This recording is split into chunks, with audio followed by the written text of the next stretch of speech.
Hey everyone, in this episode, I'm sitting down with my friend Johan, who is leaving America and thinking about giving up his US citizenship because of Trump.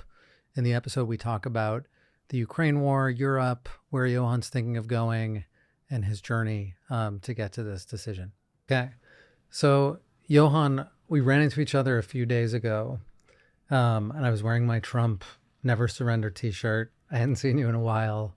And you were like, dude, get away from me with that. And then mention that you're planning on like leaving, you're a dual citizen, right? And you're planning on leaving the US and renouncing your citizenship. Yes. Is that right? Yes, that's correct. Okay. Holy shit. Yeah. Yeah. I wish some of the celebrities in Hollywood had the same like balls and commitment that you have, that they would actually leave.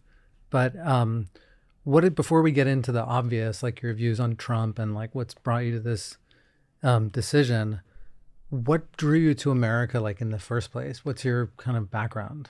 So my background is, I lived in 12 different countries. So, if you take it from the beginning, my father was fighter pilot, and then he became in the Swedish Air Force, and then he became a military attaché. And he was basically, when I was a teenager, we lived in Korea. He was a negotiator between North and South Korea for the UN as well. So I moved around a lot to different bases. And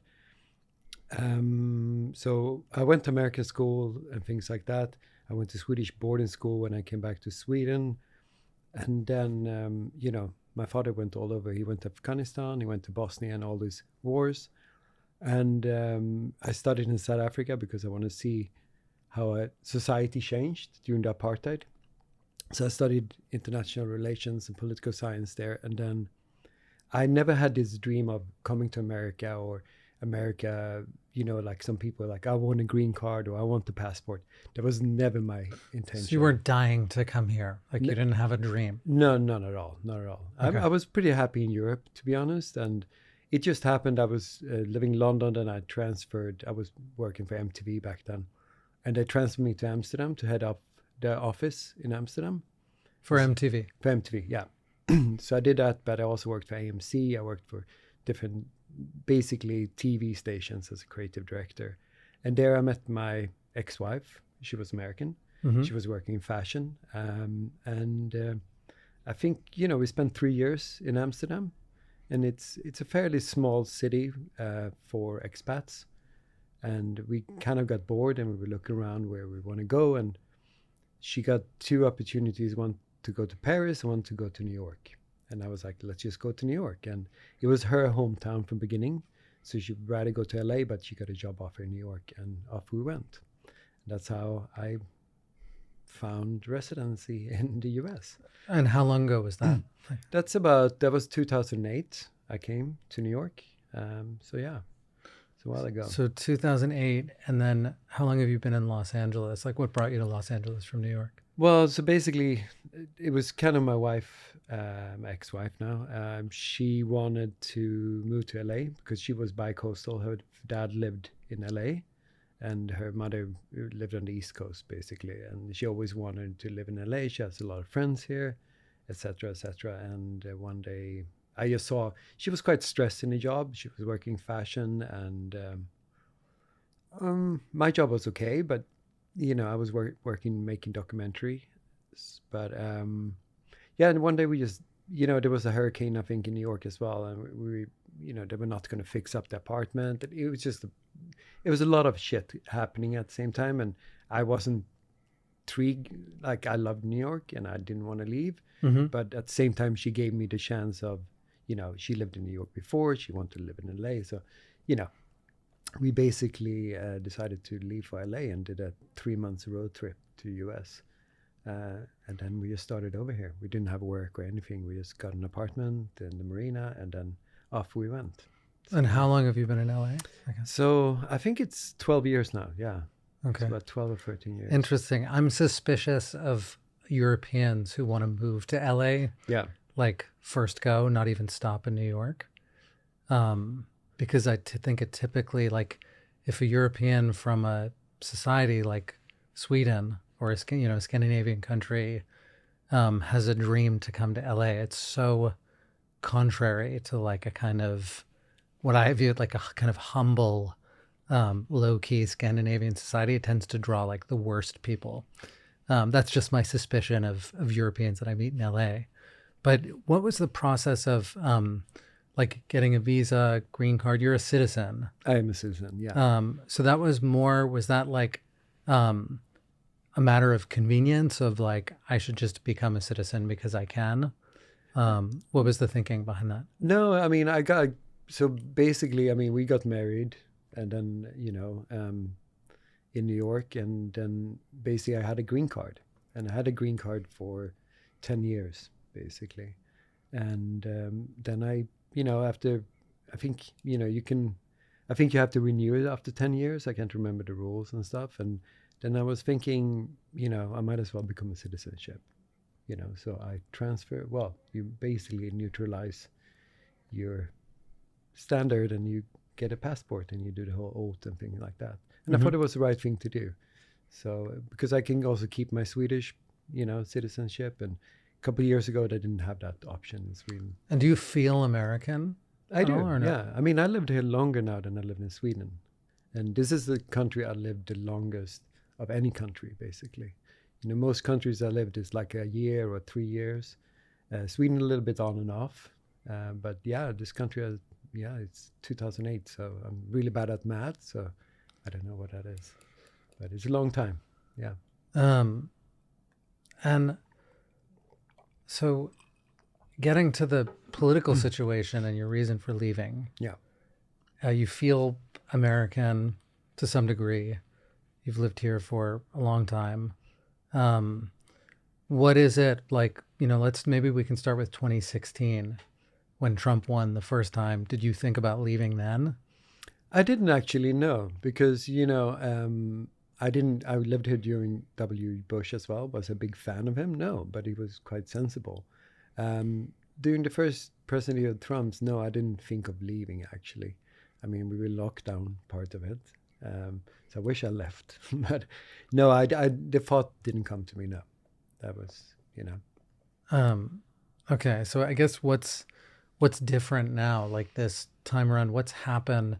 Maybe you can give us like a little bit of background on your politics. Well, I'm not a diehard Democrat. I mean, I was actually thinking of voting for JFK for a while. For RFK. RFK, sorry. Not JFK, he's pretty dead. But, I think there's so much. It's a simple question, but there's so much that is baked in. And I think a lot of what Trump is doing is, I mean, I look at my experience from South Africa, living in, the transition from apartheid to the non-apartheid society. And they had Nelson Mandela, which bridged the country. And that was the only way that country, I mean, it was on the brink of civil war. And that was the only way to bridge a country was somebody like Nelson Mandela, that listened to everybody. And, if you read his biography, he spent 25 years in prison. And, to his inauguration as a president in South Africa, he invited his, former, what do you call it, like the guards from the prison, and he forgave them. And I think that this country needs that. First of all, I don't see that in Trump at all. I think he's more just an agitator, and he wants to bring up anger. He wants to divide people. Is it race, sexuality, or whatever? He's a big divider. Would somebody else do a better job? Probably, yeah. Was the Democrats' selection better? I don't know. That's but Trump he's definitely dividing this country, and also, there's so much. I mean, is that a good answer, or should I go on? Do you think? Or? No, that's so it sounds like it's interesting you bring up South Africa, by the way, because that's an issue. What's happening there now With the white farmers? It hasn't quite worked out.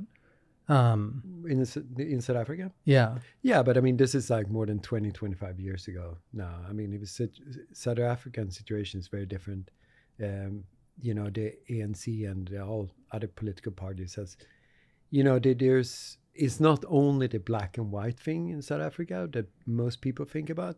You have like 16 different nationalities or tribes or how you want to put it, in South Africa. So there's quite a lot of division between, let's say, black ANC followers and, like there's other tribes that have other followers. So that division, it's quite strong in South Africa as well. So this whole thing that is just white against black in South Africa is kind of BS thing, actually. But, percentage-wise, the white population is probably 2 to 3%, and they hold the most wealth in South Africa. A lot of people left as well during, that time. And, I met a lot of interesting people in South Africa that had both, both views on how this country was, that country was going. Has been very corrupt, yeah. That, after Nelson Mandela died, I think, the ANC has been very corrupt. But I don't know if I can go into South African politics too much because, I mean, I haven't. Let's stick with your departure from America. Okay. How did you arrive at this decision? What was like the last straw where you're like, you know what, I'm out of here. I'm leaving America and I'm giving up my citizenship. What did that? What was the trigger? First of all, as you know, like if you're an American, this is the only country that has that. But if you're an American and you live abroad, like let's say you move to Europe for 10 years, you still have to pay taxes here. That's the only country that has that, which I think is absolutely absurd and crazy. That's one thing, that I should pay double tax. So it's economic. It's economic as well, yeah, okay. Of course. Why should I be double taxed, The one thing against it is, I heard people who have resigned, their U.S. nationality, like Canadian guys and whatever, because of that reason as well, there's downside because once you go in and out, I think the passport people are not too happy with you if you once thrown away your passport. So that is a negative point. What it comes to conclusion is, I think it's a lot of what's happening in Ukraine as well. You mentioned when I ran into you that you thought there would be like an economic collapse somewhat related to the U.S. stopping funding to Ukraine. I don't think there's an economic collapse directly by the Ukraine, but I also think there's a lot of worries in America at the moment about the economic situation. I mean, you just see the stock market. You see a president just putting tariffs after tariffs. And a tariff, if you look at it, it's a tax for you and me or for American companies. It's not the Chinese people who's paying these tariffs. It's you and me paying out of our pocket. Right. And I think the inflation will go skyrocket, yeah. And I think, a lot of other things, like here in California, as you know, a lot of farm work is done by, illegal Mexicans or illegal immigrants. And I think there's could be food shortages, to be honest. And we have tariffs also on which I don't understand, like on our best neighbors, like Canada and Mexico. And we don't do anything against our so-called enemies, like Russia and Iran and all that. Iran is different, I guess. But I think there's a lot of issues here. And then I also don't love, Trump kind of, in my view, goes against what America stands for, to be honest, about the liberty and all this. And he's leaning towards more autocracy, to be honest. So as far as you waking up one day, whenever this was, and saying okay, I'm done. I put my hand up, I'm leaving. It was a combination of all of these things, all these different things? No, yeah, basically I said to friends, if he comes into power, if he wins, I'm done. No, I didn't say that. I said I will consider leaving. I want to see how this turns out first. If it's the first term is not too bad, but second term, I think it's just been too extreme. And it's almost like this country can't decide if it's going to be super right-wing or it's going to be extreme left-wing here. Not that I would say the Democrats are extreme left-wing, but there is no middle point, I think. And I think it's a country that has, even if Trump loses in midterms or in 4 years, I think the divisions in this country hasn't been bridged. And that is going to take a long time. I'm talking 10 years, 20 years, I think. Yeah. It's a country that, European countries are old. We've gone through fascism. We've gone through communism. We've gone through socialism. We've gone through all sorts of different systems. I think this country needs to somehow grow up and maybe go through a period of some sort of consolation, you know. So it's so bizarre because I agree with you that this country has to go through something like that, but my views are literally the inverse of yours. Okay. Like absolute, complete opposite. And it's interesting because we live in the same city. I've thought about leaving LA and California because of like my day-to-day life here and being taxed and living among a lot of crime and in basically what I see as a failed state run by, semi-authoritarians. And California to me is sort of like we're like the lab rats of a movement that I think is global. It's the Democrat Party here in the US. In Europe, I mean, people refer to these parties as globalist parties. But to me, they're the authoritarians now. And Trump in this country, flawed as he may be, I think he's like a quintessential American and a quintessential American hero in a way. And some of the things, like I wonder, this divide to me seems like maybe 80% of it is just we are dealing with we believe in different realities and different facts. Like you mentioned that Trump, you said something about race and sexual issues. Like, do you think Trump's a racist? Definitely. Yeah. Definitely. You do? I do. Definitely. I do. If we go into Trump and his political motives, I don't really think he has something besides his own pockets to line them up as much as possible. That's why I'm seeing. I don't look so much what he's saying, but what he's doing. And I think, he goes to basically, I mean, his party thing was that, he was for the working class and all that. You don't see a lot of that. He says a lot, but he doesn't do a lot, I think, on that. And especially, with inflation, concerning that was one of his issues. Mm-hmm. What else did I touch? Immigration was another one that you mentioned. Immigration. I mean, of course. And his sexual stuff. Like, do you think he's he's like a rapist or something, or like I mean, he's been in court for it, and he's paid settlement to people. Yeah, I do think so. And his Epstein's connections, it's pretty clear. He was best friend with Epstein. Yeah, I don't think that's true. Well, there's photos. There's but even herein lies like the difference is like our two different realities. Like, but how do you make up a photo from the 80s? A photo is a photo. It's not a full story. But everybody knows he was a close friend with Epstein. I don't think he was a close friend of Epstein. There's even tapes of Epstein saying it. So I've seen the tape of, and we've seen the. So is that like that's an indictment of Trump as someone who went to his island? Yeah, I mean, everybody who went to his island, that's pretty sketchy. But then we have Bill Clinton as well, but he never went to the island. But Bill Clinton, who's flew on his plane 27 times, and Prince Andrew, and all these guys.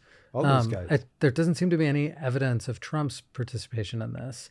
But to just to give you a few examples, like something that I looked at, and my thing is called Liberals for Trump because I'm a former liberal. Like I voted for Obama twice. I protested the Iraq War when I lived in New York also. Like we probably had similar political views. As far as the race stuff goes, one of the things that really woke me up was watching, do you remember Charlottesville? The protests in Charlottesville with the very fine people thing that Trump said. Yes. That neo-Nazis are very fine people. He supposedly said that. A friend of mine sent me that press conference in full. After reading about this, I was just like, oh my God, this guy's a racist, like Trump's a racist. And then I had one friend in New York who's the smartest of all of my friends. And I thought he was having like a mental breakdown or something, but he was a Trump supporter in like 2015. So I couldn't ignore him. And he sent me the full press conference from that Charlottesville. Like you can watch it after this, like it's, if you want to. He so clearly says, and I'm not referring to the neo-Nazis, they should be condemned absolutely. But that story got taken by the media, the establishment media, who became, because of Trump, became like activists and are now players in a political game rather than reporting the news, and pushed that out to everyone and made everyone think that like, oh my God, Trump's a racist. He called neo-Nazis fine people. It's objectively not true. And it's one of these things that's pushed me away from the legacy media, let's call it. But there's that stuff. There are like 20 of these other instances that have been twisted. So I saw that and was like, holy shit, just objectively, I don't like Trump the person, but this is not true and it's unfair. And everyone has to be treated equally. Like also in the judicial system, if you look at, like all you'd have to do is look at one of Trump's trials, the real estate loan one in New York, the E. Jean Carroll one. The E. Jean Carroll one is interesting. Like you could just look at the one objectively. If you can remove how you feel about Trump the person, that lawsuit was funded by a friend of Jeffrey Epstein's called Reid Hoffman, who's the CEO and founder of LinkedIn, who is like for sure a regular Epstein client. And it's been rumored that he's going to like flee the US because of what he's done and if the information gets out. But he funded that lawsuit to keep Trump out from running, from basically like trying to get him convicted. And they even passed a law in New York to open up the statute of limitations so that they could actually bring that case against him. The woman doesn't remember what year it happened. She claims to have been wearing like a dress at Bergdorf Goodman that did not exist at the time. So there are all these like, and I'm not like a conspiracy theorist. I feel like I have to defend myself, but there are all these things that have been twisted. And Trump is such an easy, because of the way he's been painted and the way he, comports, it's easy to paint him a certain way. And then then we have a difference of reality. Like you and I are similar-ish views or whatever, culture, but completely different versions of reality. Yeah, I mean, it's so hard to bridge that gap. And the truth and reconciliation that you mentioned that I want to see is like, for the example, like during the pandemic, this is actually interesting because it's Sweden. Sweden didn't lock down. Florida didn't lock down because they looked objectively at the data and determined that they didn't need to. Like, did you see that as a political decision or for some reason Sweden got that right? Okay, do you want to, sure, we can discuss Sweden and COVID, but you have to also realize like when I took that decision, a Swedish person is way healthier than an American person, sorry, not the version.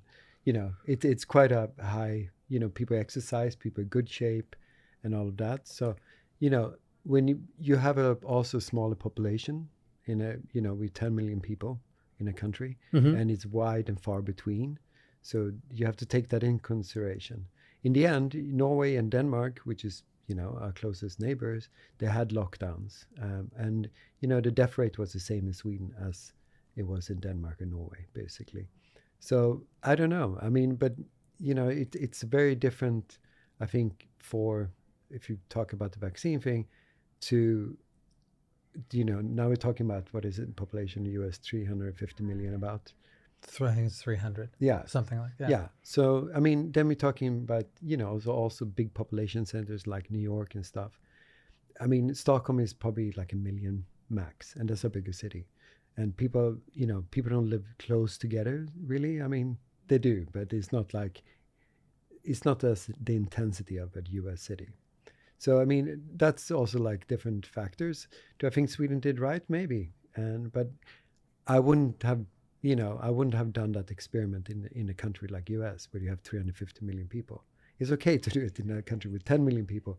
We know that the population is fairly healthy from beginning.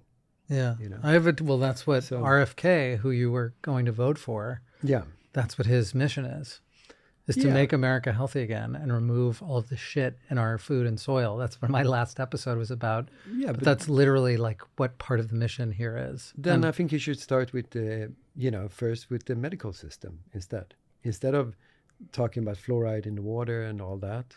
Maybe you should start with getting a medical system, a universal medical system for the US. But I think the idea is that if you have a healthy population, like you just mentioned in Sweden, then you rely less on the medical system first and foremost. If you have, we have like stuff that's banned in Europe, you can use here.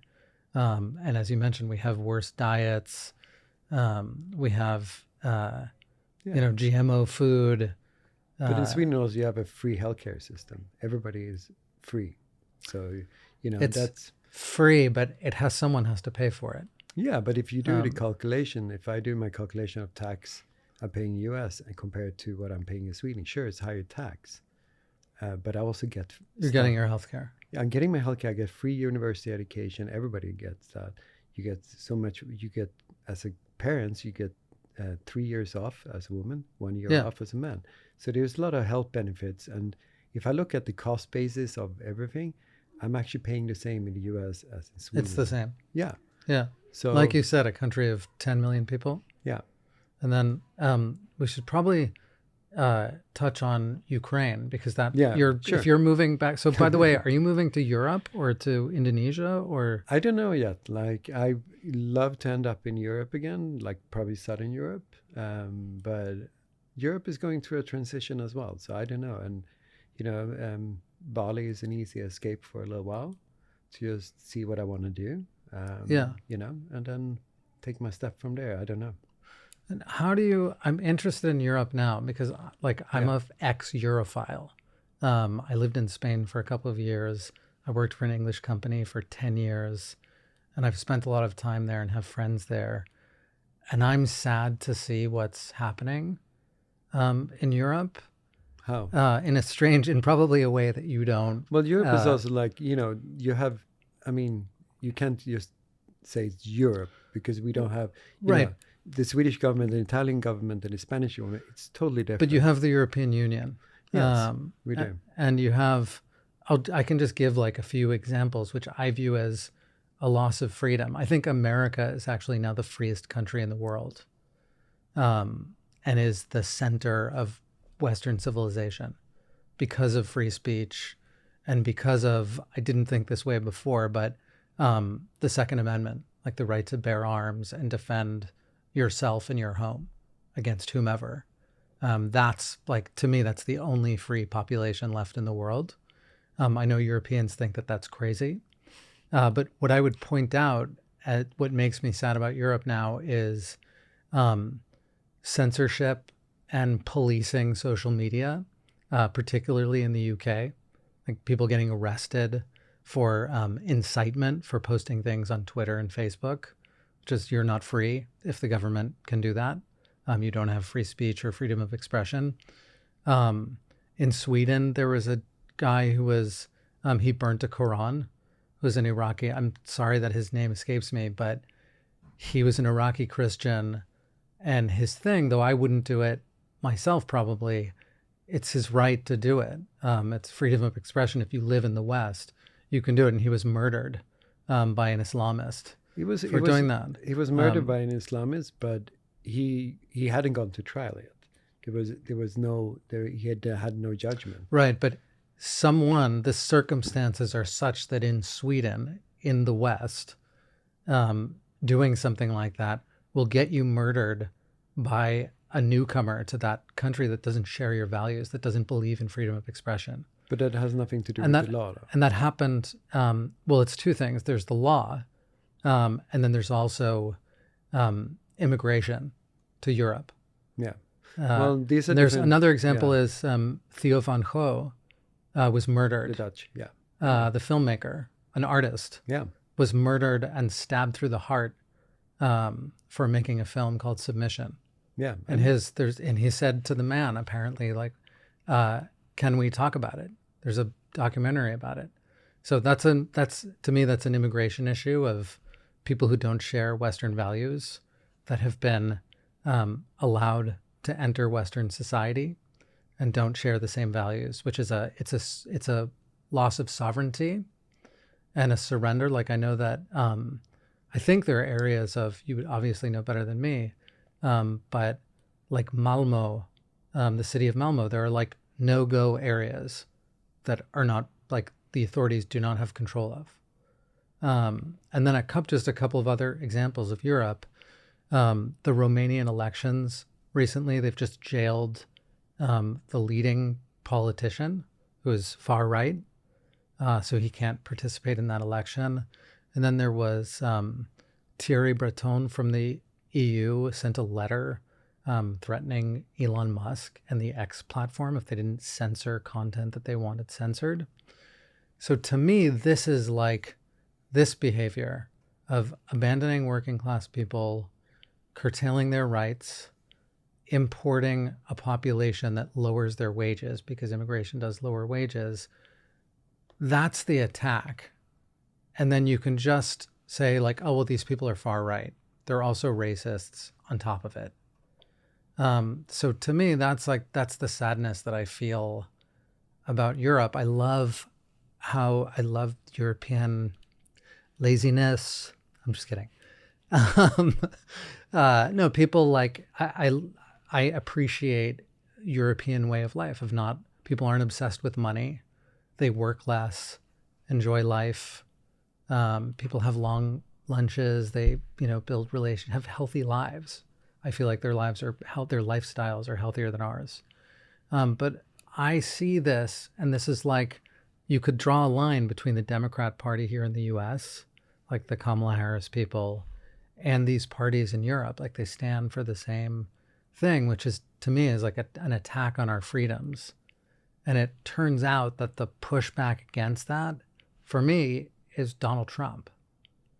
Does that make sense? Does that make sense to you, or does it sound there's so many like variables here that it's hard to define? As you said, we're talking about different countries, but we're talking also about totally different countries. Albania and Sweden, or is very different.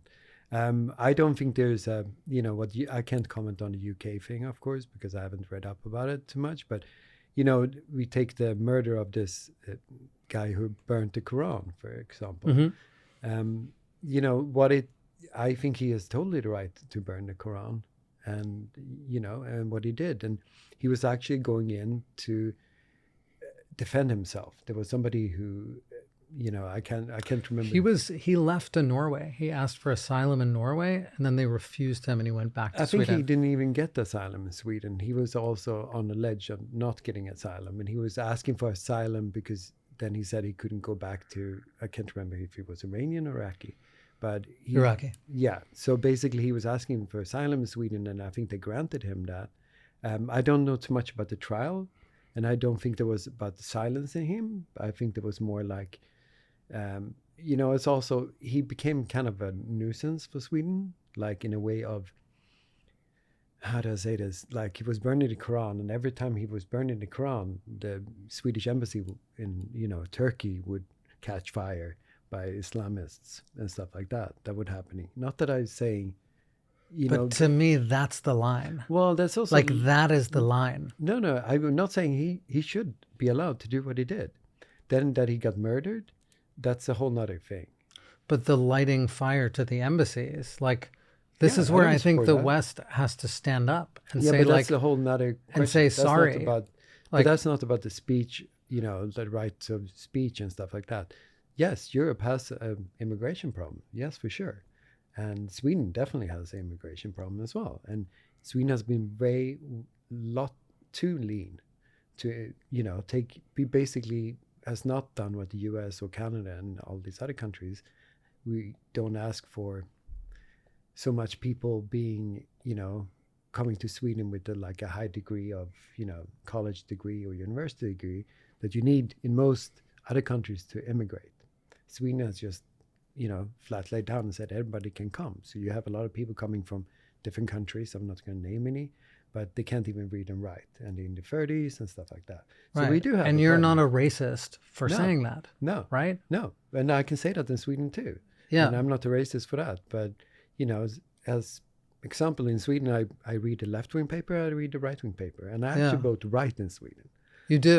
I do.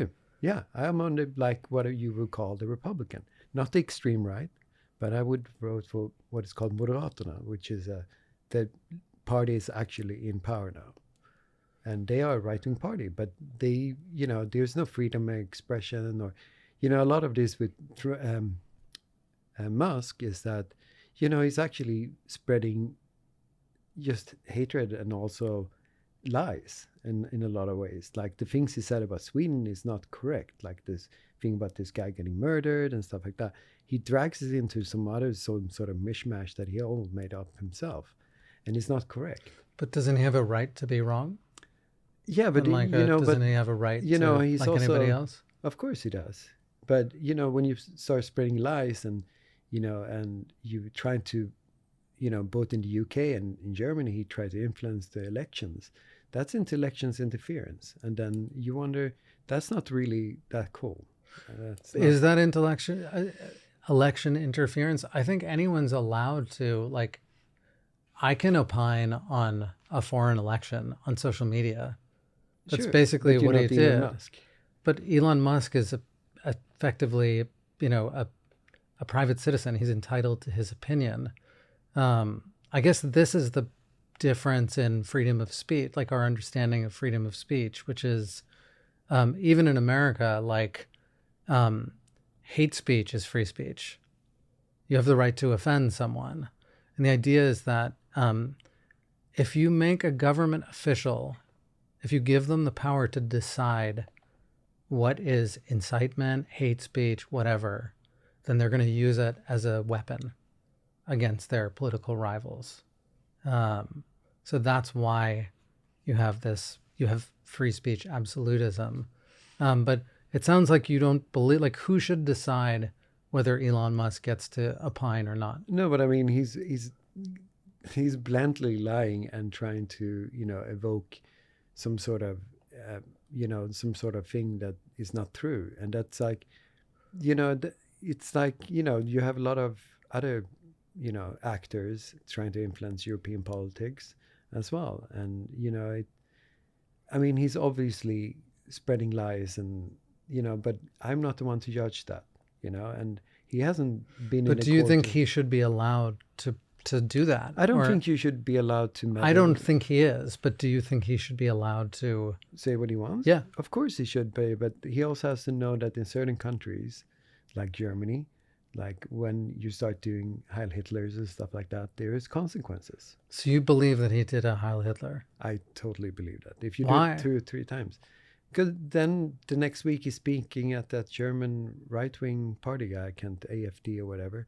He's clearly showing what I think he's a totally Nazi, yes. You do? I absolutely do. And growing up in South Africa, the apartheid, and the schools he went to, it just, yeah. Wow. I do. Yeah.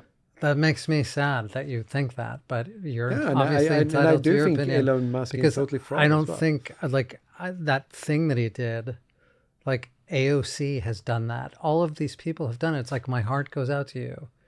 And Yeah. I find it so sad. This is also, I think, an instance where something is taken out of context, and the media, which is in this country, is controlled by Democrats, like 100%. Well, it's all over Europe as well. And then it becomes like oh my God, we got him. He's a Nazi. This is like all they have. And people latch onto it and want it to be a thing. Elon Musk went to Israel like right after October 7th and was like, I actually, like, he didn't have to buy. I think he's flawed for sure. I don't know him. Yeah. But to me, he's a hero for buying Twitter and just opening it up. That was like the last bastion of free speech. I think people should be able to he's shut down. decide. But he shut down a lot of other people that didn't agree with him. He shut down on Twitter as well. I don't have any examples exactly, but I mean, he's not a free speech absolutist. That's absolutely. I think he is, as long as he just follows legal guidelines. Like, that's it. Those are the Twitter. That's the policy. If it's illegal, it's banned. If it's not, like, that's it. I think that's how it should be. Yeah. Well, I mean, people in Europe see it differently. I think, 80% of Europeans think Trump and Elon Musk is basically idiots. That's, and then you can look at the car sales numbers in Tesla. They're 70% down in Europe, and there's a reason. And, we see it differently. And I definitely see him as some Nazi. Yeah, I do. I think he's definitely on that path. And especially, I mean, how do you explain that he's speaking to the right-wing party in, Germany then? And But all is that? the right-wing party, I guess this is They're born out of the Nazi party, old Nazi party in Germany, yeah. Do they have the right to say what they want? Sure, they do. Do they have a right to put up a Nazi flag of the Reichstag again? They don't in Germany. Yeah, I think it's a shame that any right-wing movement, just like here in the US, Trump is basically, his platform now is like the platform of Democrats from 15 years ago, like with a few adjustments. But the media uses this far right thing. If you criticize immigration, speech, any of these other things, or you're just castaway, you're dismissed. You're a Nazi or you're far right, and then it's not worth like engaging with the ideas or the platform. I don't think at all. I mean, you have a lot of right-wing governments in Europe. You have the one in Italy. I mean, that is, also a populist party, but she's not, she's not a neo-Nazi because of that. You can be anti-immigrant in Europe without. I'm not a full-fledged, I think all immigrants should come to Sweden or Europe or whatever.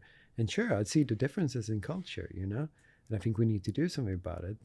But I'm not voting super right-wing extremist because of that. But what Elon Musk has, he's aligned himself with those parties. There's other right-wing parties in Europe that doesn't have those extreme views. Even the French, what's the name? Le Pen. Le Pen doesn't have those extreme views that Elon Musk aligned himself with, because that party has extreme views that he aligned. So for me to say, you can vote for a right-wing party in Europe. I'm a right-wing party voter in Europe. But I don't vote on the fucking. Oh, sorry. You can swear. It's okay. Swear. It's America. You can swear. Yeah. Well, so you can in Europe. Europe. I have more press freedom in Sweden, I would say, and I can't say the whole of Europe because I think that's just a strange, because Europe has so many different laws and so many different countries.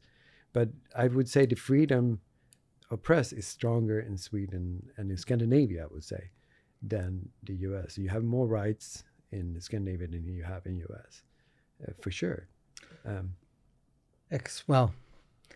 As far as the US goes, I would say previously, before Trump, it's so weird because when Trump won, my heart felt warm and I'm like, my body relaxed from after being like what I perceive to be gaslit for so long.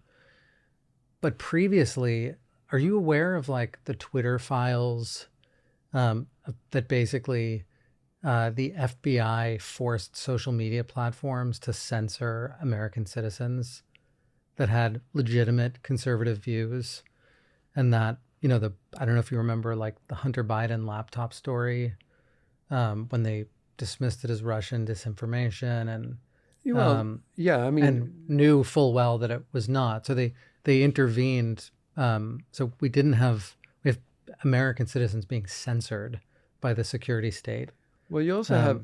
Well, let's attack one problem at first. I think I don't know too much about the exactly cases, but there's definitely instances where we have Russia influencing any elections. Let's talk about Ukraine, Russia. Ukraine. I want to get to this for sure. You're Should European. we just go? Okay. Yeah. Yeah. Where do we start? Like.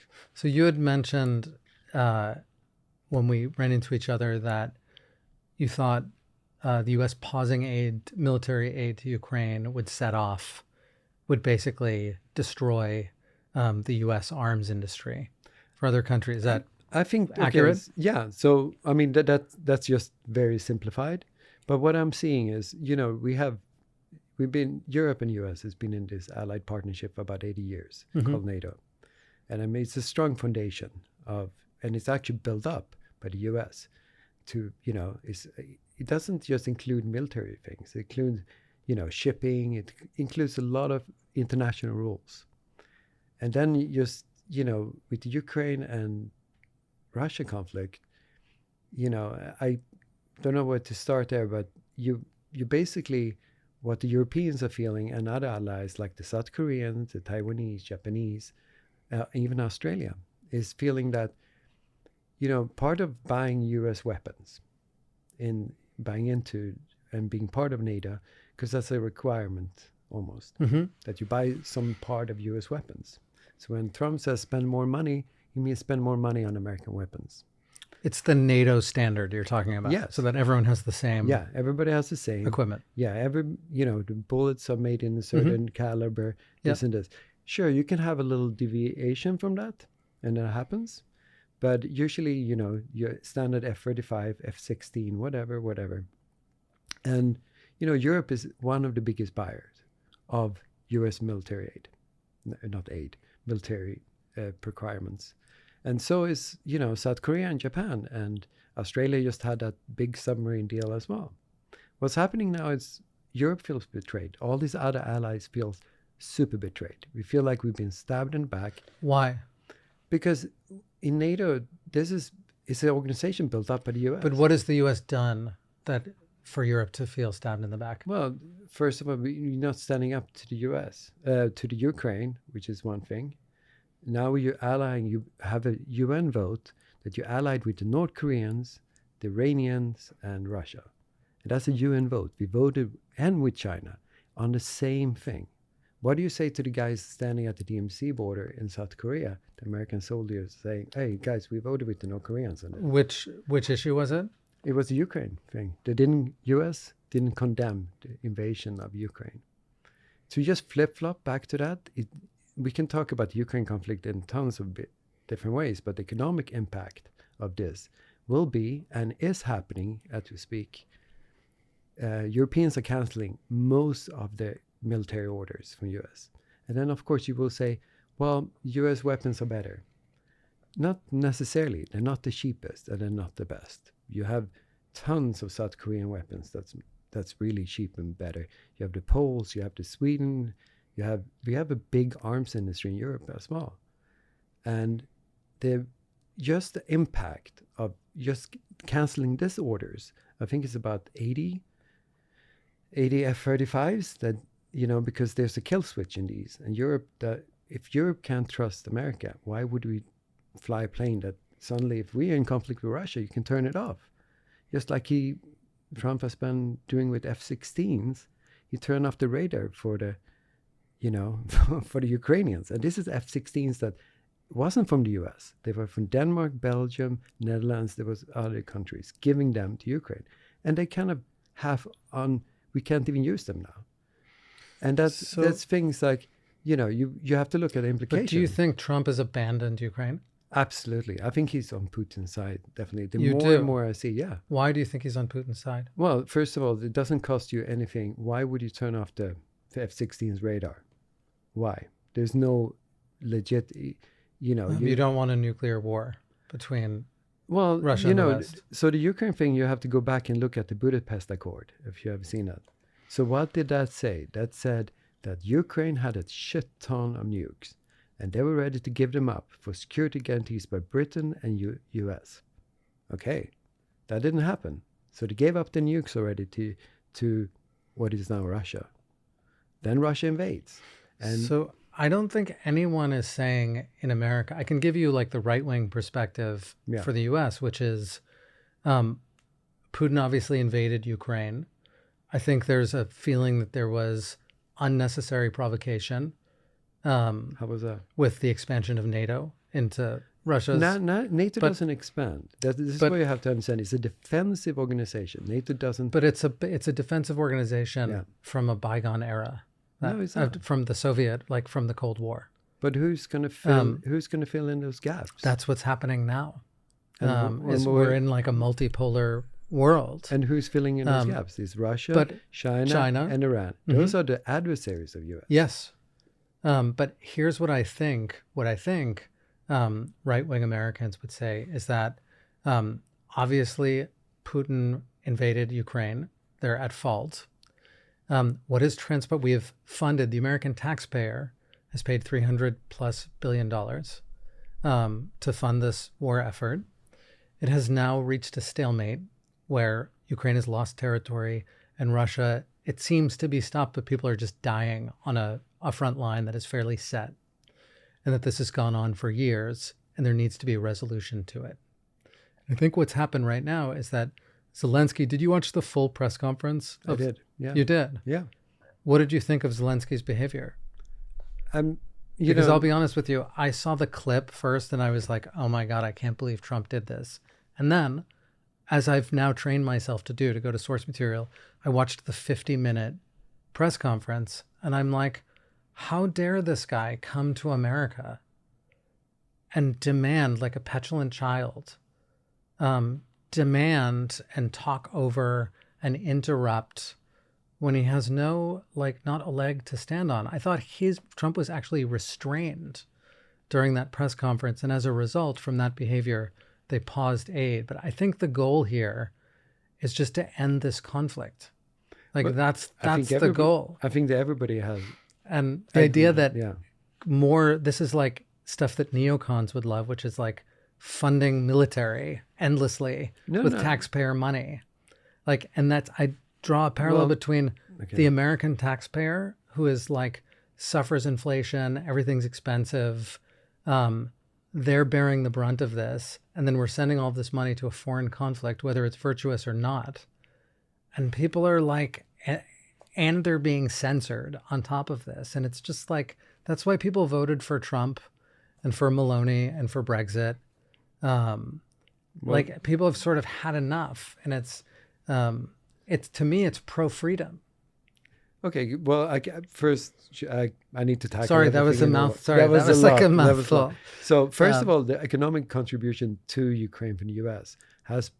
is basically worked like this: you give, let's say, we give $100 million to Ukraine, actually goes to the U.S. manufacturer of arms. Yes, because the money that doesn't get stolen, or the arms that don't wind up with Mexican drug cartels, apparently. So there's anger about, by the way, I also have to say, I don't agree with criticizing Zelensky. I think he's doing what he needs to do for his people and his country. And the one thing I didn't like about that press conference was that idiot reporter asking him about his outfit. That question has been answered 1 million times. That's what he's decided to do to signal that his country's at war. It's fair play to him to do that. That was the one ugliness that I didn't appreciate. But I think Zelensky has it upside down. No, I mean, he's standing by his people. I think he's one of the greatest statesmen in the history. Will see him as a great statesman. He should. Trump can go and fuck himself regarding the Nobel Prize. There's not a Scandinavian country who would ever give it to him. Well, they gave it to Obama, so it's another thing. The Nobel Prize is another thing that is utterly meaningless. It's not. The Nobel Prize is a big thing. It used to be. But when you give it away to someone, I think Obama got the Nobel Prize in the first year of his first term or something. I don't know about that. It's like getting the Nobel Prize for being a black Democrat politician who became president. Well, I mean, if we go back to... So it loses its meaning. Well, the gift to Ukraine about these weapons. So weapons has an expiry date, as I explained. And, if you have an artillery shell that's 20 years old, you have to take that out to New Mexico, Arizona, and blow it up. That's a very costly thing. But what about the javelins and the other equipment? Those are old too. Javelins will work in this war. Javelins will not work in the next war against Russia.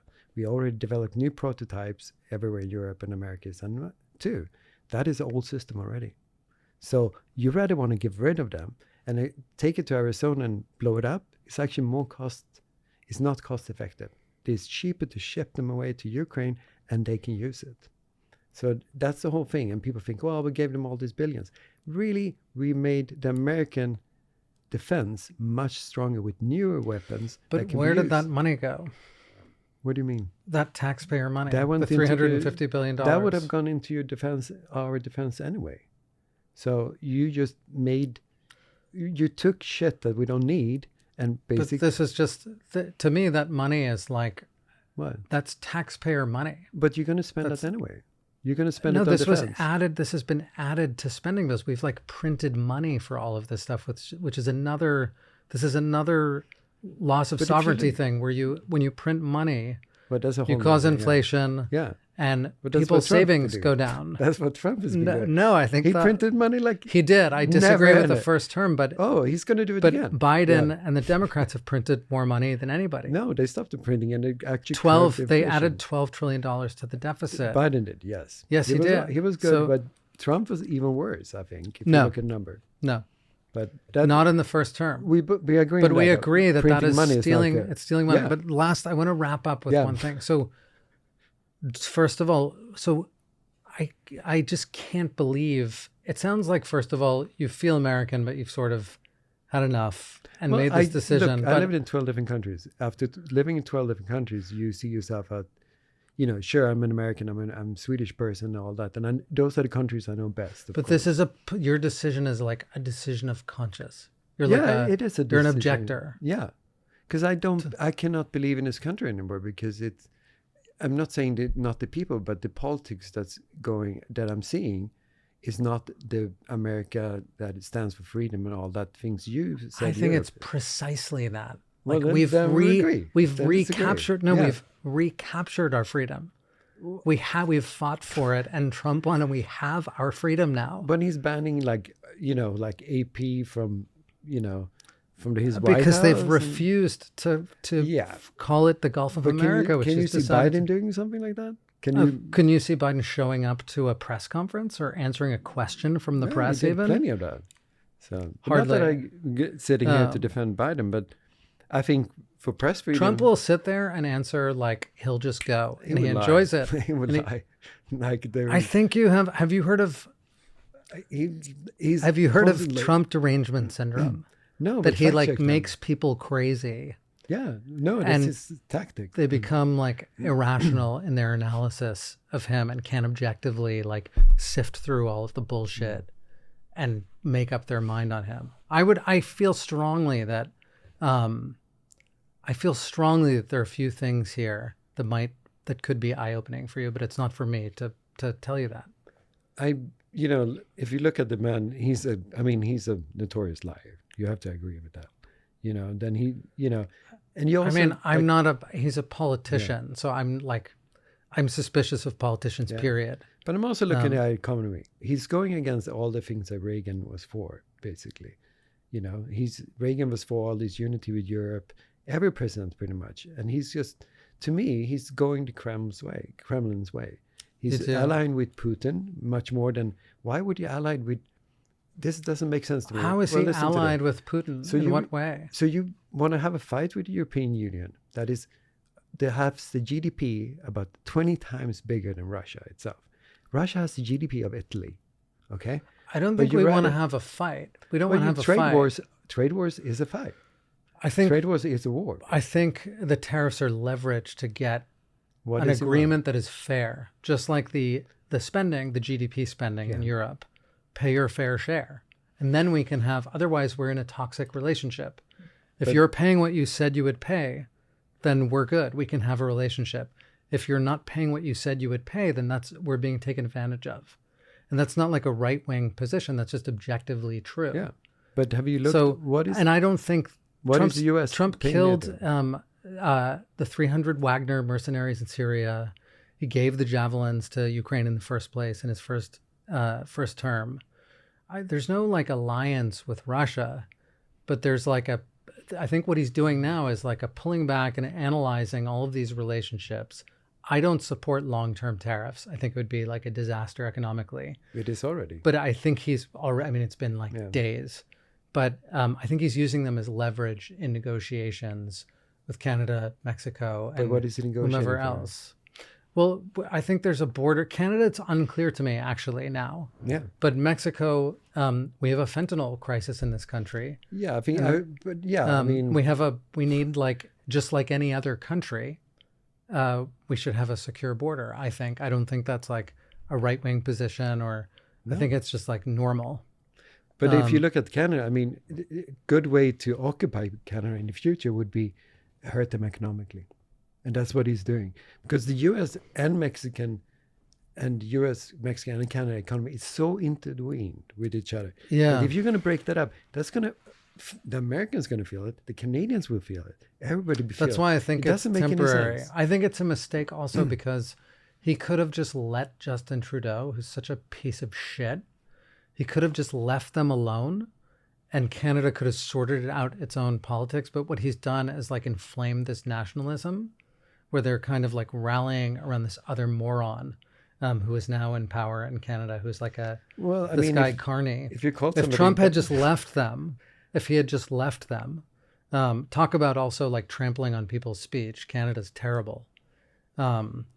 If Trump had just left them, then Canada could have sorted out its own politics. But who's the U.S. going to trade with? Because we had a trade war with Europe, and we're still going to trade. Like tariffs don't end.